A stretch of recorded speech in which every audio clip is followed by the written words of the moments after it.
Racist Blutbaden?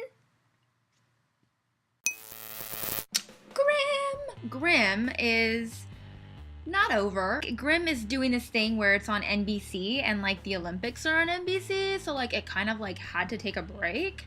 Anyways, Grimm is on break and they kind of ended the last episode on a cliffhanger like they do every season finale, except this isn't a season finale, this is just like in the middle of the season.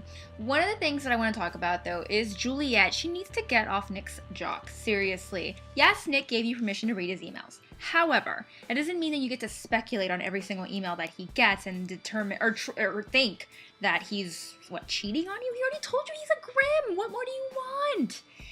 Now you're trying to talk to his mom and, stalk her?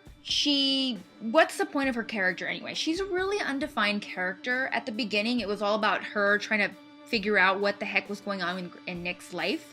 And now that she knows, she's totally cool with it, which is fine. It's totally cool that you're fine with what Nick does for a living, sort of. But also, what's the point of you? You're just Nick's girl toy?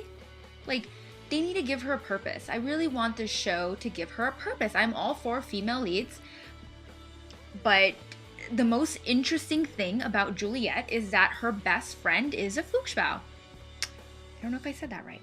That is it. I mean, there is nothing about Juliette that makes me want to like her, except for the fact that she has red hair, but then she dyed it brown? Adeline Shade is preggers. She's 6 months pregnant, and the baby is ready to come out. And Adeline is starting to get her powers back, so that's kind of scary.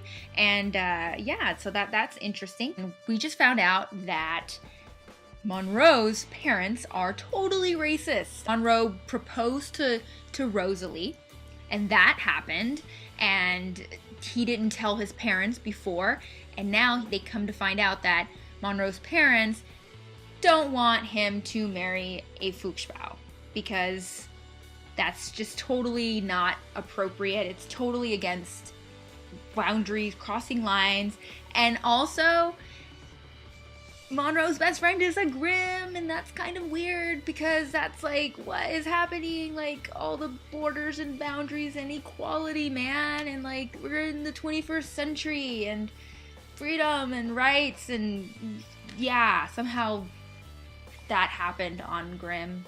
I'm eager to see what happens when the show comes back from the Olympic break that it's taking, to see what happens when Nick and Monroe's parents and Rosalie get into it. Oh!